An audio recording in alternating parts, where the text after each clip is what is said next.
हाय, मी नीलम.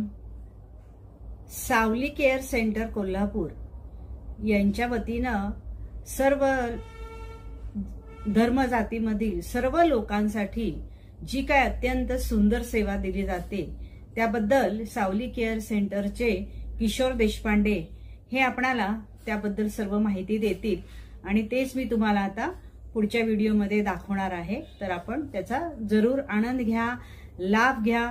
ज्यांना त्याची गरज आहे त्यांना ते तुम्ही नक्की सांगा, कळवा. तिथे सर्व महिलांसाठी माहेर पण आहे. ज्या लोकांची घरात कोणी केअर घेऊ शकत नाहीत अशा लोकांची ते तिथे काळजी घेतात. त्यांना हॉस्पिटलायझेशन करणे, त्यांना दिवसभर त्यांची काळजी घेणे, त्यांना सांभाळणे, त्यांना औषध पाणी देणे, या सर्व गोष्टी. किंवा घरी कुणाच्या पेशंट आहे, कुणाला बेड हवा आहे, वॉटर बेड हवा आहे, कुणाला व्हीलचेअर हवा आहे, अशा सर्व गोष्टी सुद्धा त्यांच्याकडे उपलब्ध आहेत. तर या सर्व गोष्टींचा आपण सर्वांनी जरूर फायदा घ्या आणि हा व्हिडिओ शेवटपर्यंत पहा आणि माझ्या चॅनलला लाईक्स करा, कमेंट्स करा, शेअर करा आणि पुढच्या या व्हिडिओमध्ये सर्व गोष्टींचा जरूर जरूर फायदा घ्या. कंपल्सरी आहे. जर आजारी नसतील, परावलंबित्व नसेल तर आमच्याकडे ऍडमिशन नाही. बेसिकली आमच्याकडे येण्यासाठी वयाची अट नाही, कुठल्याही वयोगटाचा मात्र परावलंबित्व असलेला कोणी असेल तर आमच्याकडे सावलीमध्ये ऍडमिशन दिली जाते. मग आमच्याकडे 24 तास नर्सिंग केअर आहे, डॉक्टर्स आहे, जेवण खाण्याची सोय आहे आणि सगळ्यात महत्त्वाचं बरोबर कोणी थांबावं लागत नाही. हॉस्पिटलमध्ये कसं थांबावं लागतं 24 तास घरातलं कोणीतरी, असं आमच्याकडे थांबण्याची गरज नाही. मुळात प्रश्न मनुष्यबळ आहे. मोटर बेड, सक्शन मशीन असं पडून होतं. पेशंट आता नाही राहिले किंवा बरे झाले आणि आता काय करायचं त्याचा असा प्रश्न होता. तर आम्ही त्यांना आवाहन केलं की ते आम्हाला द्या, त्याच्या गरजूंना आम्ही ते देऊ.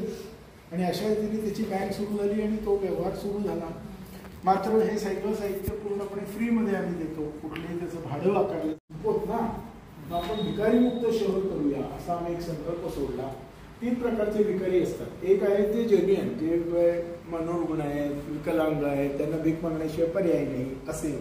दुसरे आहेत बालभिक्षेकरी, जे लहान मुलांना पळवून आणतात, त्यांना भीक मागायला लावतात वगैरे. आणि तिसरे ते व्यावसायिक भिकारी, व्यवसायाने भीक मागतात. बरोबर. मग आम्ही आमच्या कॅटेगरीत पहिली कॅटेगरी येत होती विकलांग, मनोरुग्ण, हे आमच्या याच्यातलेच होते. तर त्याच्यामध्ये ते सगळ्यांनी उचलून आणले. आतापर्यंत 90 लोक आपण उचलून आणलेले आहेत.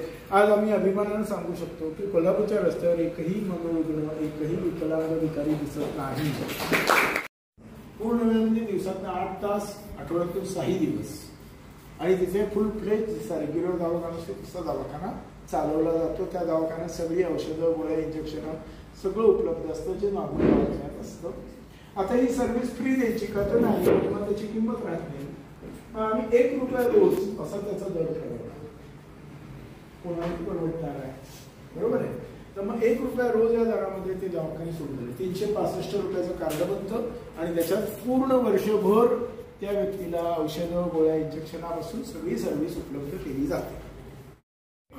सोशल अनरेस्ट आहे बघा आपल्याकडे. आपण 75 वर्षात खूप चांगली प्रगती केली, अनेक बाबतीत चांगली प्रगती केली. दैदिप्यमान केली. टेक्नॉलॉजीमध्ये असेल, सॉफ्टवेअर असेल, आर्थिक प्रगती असेल, सगळ्या बाबतीत आपली केली. बरोबर आहे. पण ती वी आर लिव्हिंग विथ लॅक्युनिज, काहीतरी सच्छिद्रता आहे, छिद्र आहेत त्याच्यात. रस्ते आहेत पण गर्दी आहे, रस्ते आहेत पण रस्त्यात खड्डे आहेत, मध्येच गुरं फिरतायत. शैक्षणिक क्षेत्रात काहीतरी कमतरता आहेत, वैद्यकीय क्षेत्रात काहीतरी कमतरता आहेत. अशा प्रत्येक ठिकाणी आपल्याला काही ना काही कमतरता जाणवते. आणि दरवेळी या सगळ्या कमतरता आपण सरकारने दूर कराव्यात किंवा त्या अथॉरिटीने कराव्यात असा विचार. मी एकटा काय करणार बरोबर, माझ्या हातात काय आहे असा आपण विचार करतो आणि त्रागा करून घेतो. फक्त त्याच्या पलीकडे आपण काहीही करत नाही. बरोबर. मग आम्ही असा विचार केला, सरकार म्हणजे कोण? तुम्ही आणि मी मिळूनच सरकार बनतंय ना. मग नागरिक म्हणून मी काय करू शकतो का, त्या दृष्टीने आपण प्रयत्न करूया. पद्माराजा गर्ल्स हायस्कूलला आपण जाता, संध्याकाळी 5 वाजता जर गेलात पद्माराजा गर्ल्स हायस्कूलला तर ही गर्दी असते. आणि 5 शाळा आहेत, 5ही शाळा एकदम सुटतात. मग त्यांना कलेक्ट करणारे त्या रिक्षा, पालक, मुलं सुटलेली असतात, ही गर्दी. पुढच्या वेळी आपण काय करतो, रस्ता बदलून जातो, थोडं बाजूला राहतो. फुटबॉल मॅच चालू आहे, मोबाईल बाजूला राहतोय. म्हणजे मोबाईलपेक्षा इंटरेस्टिंग गोष्टी जर आपण काही देऊ शकलो तर मोबाईल बाजूला राहतोय. अशक्य नाही आहे अजूनही. इंटरेस्टिंग गोष्टी द्यायला आम्ही कुठेतरी कमी पडतो.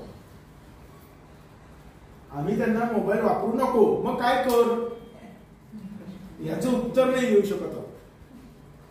याचं उत्तर ज्या क्षणी आपण द्यायला सुरुवात करू आणि जेव्हा ते उत्तर त्यांना भावेल तेव्हा नक्की मोबाईल बाजूला राहतोय.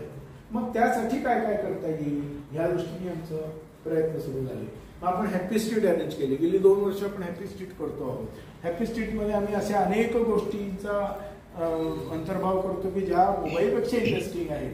आणि सकाळी 6 ते 10 अशी असते हॅपी स्ट्रीट कोल्हापूरच्या वेगवेगळ्या रस्त्यांवर. आणि साधारण 1,500 मुलं रस्त्यावर होती. म्हणजे जी मुलं उठत नाहीत लवकर 8 वाजेपर्यंत असं म्हणणारी मुलं 6 वाजता 1,500च्या संख्येने रस्त्यावर होती. म्हणजे त्यांना इंटरेस्टिंग दिलेली येत आहेत. परत परत मी तेच म्हणतोय की आम्ही कमी पडतोय कुठेतरी काहीतरी अल्टरनेट द्यायला. तर तो देता येतोय का हे आपण बघूया. मग आम्ही मामाच्या गावाला जाऊया. मामा आता नाही ना राहिले. मला लहानपणी आठवतंय आपण सगळे जायचो ना मामाच्या गावाला. आता मामाच नाही येत मुलांना. म्हणून मामा वगैरे माहितीच नाही आहे. तर मामाच्या घरी जाऊन म्हणून एक शिबिर घेतलं. 35 मुलं आली होती. पहिल्याच वर्ष होतं. पण इतकं मस्त एन्जॉय केलं. मामाच्या घरात बघा रिस्ट्रिक्शन नसतात कधी. असतात का? मामा कधी अडवतो, बाबा अडवते, काका अडवते, हे करू नको, तिकडे जाऊ नको, धावू नको. मामा कधीच म्हणून जायचंय चल जाऊ मी पण येतो. बरोबर आहे. खाण्यापिण्याची चंगळ असते, मज्जा करायची असते, धुडगूस घालायचा असतो. ते सगळं मुलांनी मस्त एन्जॉय केलं. माहेरवाशी असा एक प्रकल्प केला. आई वडील गेल्यानंतर माहेर राहत नाही. हा भावजाई चांगले असतील तर ठीक आहे पण ते खरं नाही. आई वडील असेपर्यंतच माहेर. बरोबर आहे. आणि कुठलीही स्त्री कितीही मोठी होऊ दे तिला माहेरचं एक अट्रॅक्शन असतं. त्याची कोणीच कसर काढू शकत नाही. बरोबर. आणि मग समजा बहिणीच असतील तर माहेर नाहीच. बरोबर आहे. मग त्या बहिणीकडे गेलो एवढंच होऊ शकतं. माहेरी सगळ्या आल्या ज्यांना असं माहेर नाही असं वाटतं त्यांनी त्या तिथे आल्या. एकत्र आम्ही मस्त राहिलो, एन्जॉय केलं. माहेरच्या याच्यात ऐकत ऐकण्यासारखं सुख. बरोबर आहे की नाही. आणि जे हवं ते हट्टानं मागून घेणं ते त्यांना तिथे तसं मिळत गेलं. त्यांना तशा काय म्हणून त्यांच्या फरमाईशी पूर्ण करणाऱ्या भावजाई होत्या. आणि मग ते छान एन्जॉय केलं.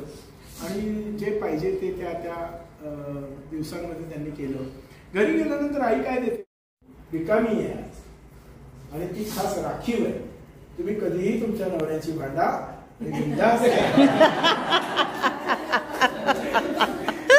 त्यांना माहेर नाही ते अडचणीत असतात. त्यांना हे आज उपलब्ध आहे. त्यांना सांगून येण्याची गरज नाही. माहेरवाशींना आमच्या सांगून यायची मी येऊ का जागा आहे का विचारायची गरज नाही. सरळ घेऊन मी आले असं करायचं. त्या येऊ शकतात, राहतात. त्यांना हवं ते त्यांनी करून खाऊन म्हणजे त्यांनी करून खावं.